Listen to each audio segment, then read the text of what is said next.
A Life Interrupted. Introducing Karen Reed. Karen Reed, a seemingly ordinary woman living in Massachusetts, found herself at the center of an extraordinary case that has captivated the nation. Her story is one of unexpected twists and turns, a narrative that has left many questioning the nature of justice and the fragility of fate. A professional in her own right, Reed led a quiet life, blending into the fabric of her community. She was the kind of person who attended neighborhood gatherings, volunteered at local events, and was always ready to lend a helping hand. But fate, as it often does, had other plans. In a matter of moments, her life took a dramatic turn that no one could have foreseen. Her world was turned upside down on a cold January night, forever linking her to the death of Boston police officer John O'Keefe. The investigation that followed was intense, with every detail of her life coming under scrutiny. Now she faces accusations of murder, her life dissected under the harsh glare of the courtroom spotlight. The media frenzy surrounding the case has only added to the pressure, with every courtroom appearance becoming a spectacle. Before that fateful night, Reed was known for her dedication to her career and her close-knit circle of friends and family. She was a woman who balanced her professional responsibilities with her personal life, always making time for those she cared about. She was a respected member of her community, someone who seemingly had a bright future ahead of her. Her colleagues admired her work ethic, and her friends cherished her loyalty and kindness. But the events that unfolded painted a different picture, one that cast a long shadow over the woman she once was. The narrative of her life was rewritten in the public eye, with every new piece of evidence adding to the complexity of her story. The prosecution would come to portray her as a jealous lover, capable of violence against the man she claimed to love. They painted a picture of a woman driven by intense emotions, someone who could not control her actions in a moment of rage. The Karen Reed before the trial, the woman her loved ones knew, seems a world away from the figure at the center of the courtroom drama. Her friends and family struggle to reconcile the accusations with the person they have always known. The prosecution's narrative paints a picture of a woman scorned, driven to a desperate act. They argue that her actions were premeditated, a calculated move to exact revenge. But those who knew her best maintain her innocence, holding on to the image of the kind, loving person they knew. They believe in her character and stand by her, offering unwavering support during the trial. As the trial unfolds, the world grapples with the question, who is the real Karen Reed? The courtroom becomes a battleground of narratives, each side presenting their version of the truth. Is she the calculated killer the prosecution portrays? Or is she an innocent woman caught in a web of unfortunate circumstances, wrongly accused of a crime she didn't commit? The stakes are high, and the outcome will have lasting implications for everyone involved. The answer, shrouded in mystery and conflicting accounts, is one that only the jury can ultimately decide. Their verdict will determine not just Karen Reed's fate, but also how this story will be remembered in the annals of justice. A love story cut short, Reed and O'Keefe's relationship. At the heart of this complex case lies a love story, albeit one that ended in tragedy. Karen Reed and John O'Keefe's paths first crossed in the tapestry of life, their connection blossoming into a romantic relationship.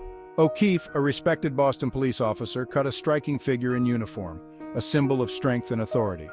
Reed, with her warm demeanor and kind heart, seemed his perfect counterpart. Their relationship, by all accounts, appeared to be a loving one. Friends and family would later recall moments of shared laughter, tender gestures, and a love that seemed to bind them together. They were two souls navigating the ups and downs of life, finding solace and companionship in each other's arms. But like any relationship, theirs was not without its complexities. The prosecution would later point to alleged tensions in their romance, hinting at a darker side to their connection. They would allege jealousy and possessiveness, painting a picture of a relationship on the brink. However, the defense vehemently refutes these claims, arguing that Reed and O'Keefe shared a deep and abiding love. As the trial progresses, the jury is tasked with unraveling the intricate threads of their relationship. Was it the love story the defense portrays, or was there a more sinister undercurrent as the prosecution suggests? The answer, hidden somewhere between shared smiles and whispered secrets, could hold the key to unlocking the truth behind O'Keefe's untimely demise. A tragic night, the death of John O'Keefe. The early hours of January 29, 2022, painted a scene of stark contrast to the love and laughter that once filled Karen Reed and John O'Keefe's lives. The couple, who had shared countless moments of joy and companionship, found their story taking a dark and unexpected turn. A blanket of snow covered the ground, the silence of the early morning broken only by the howl of the wind. The serene beauty of the snowfall belied the grim events that had unfolded just hours before. It was on this frigid night, in the quiet Boston suburb of Canton, that tragedy struck. The peaceful neighborhood, accustomed to the quiet hum of daily life, was about to be thrust into the spotlight of a harrowing investigation. O'Keefe was found unresponsive outside a residence, his body bearing the cruel marks of the unforgiving cold. The scene was a stark reminder of the fragility of life and the harshness of the elements. The news of his death sent shockwaves through the community and beyond.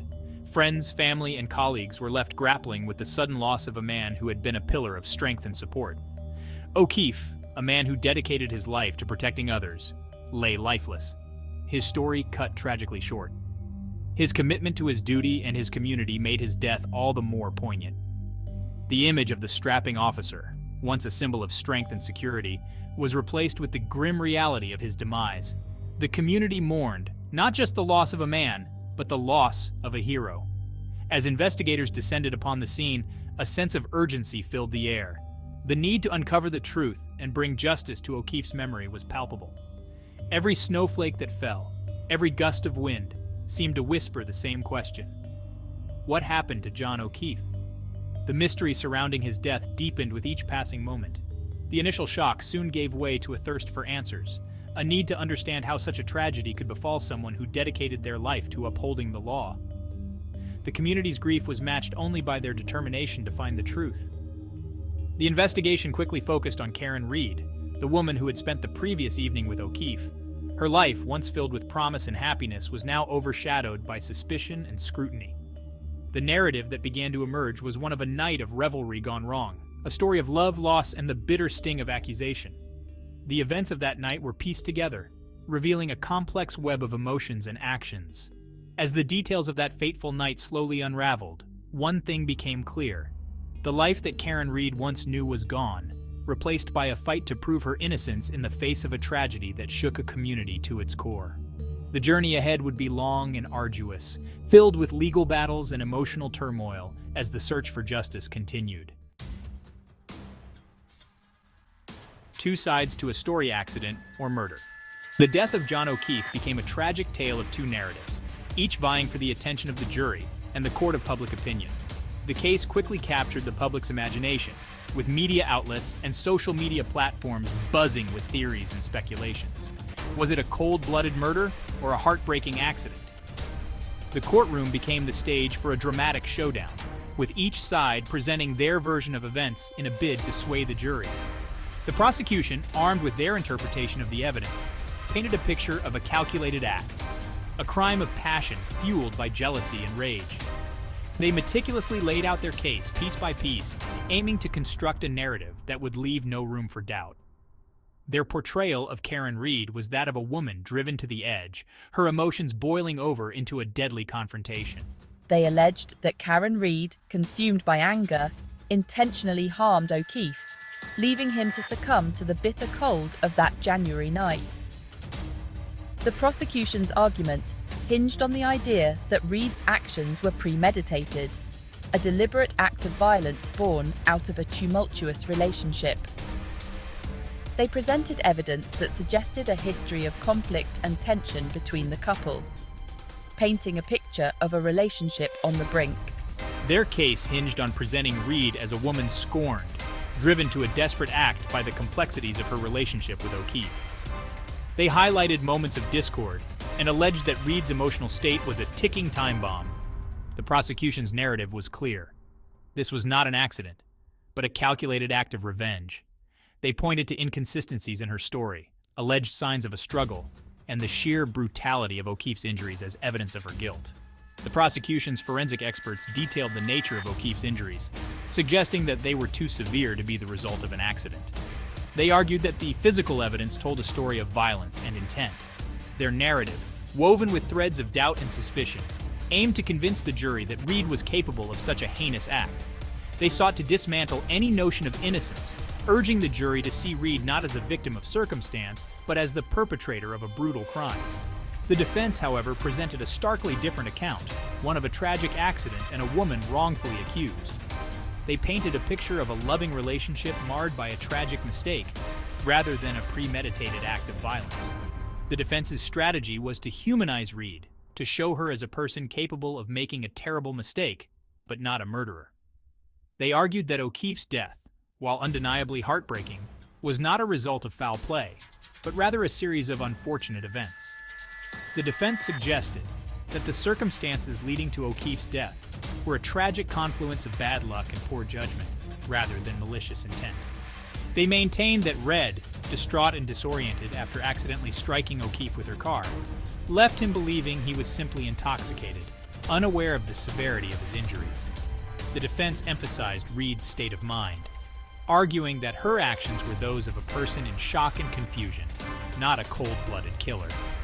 The defense's narrative focused on poking holes in the prosecution's case, highlighting inconsistencies, challenging the validity of evidence, and presenting Reed as a victim of circumstance rather than a cold-blooded killer.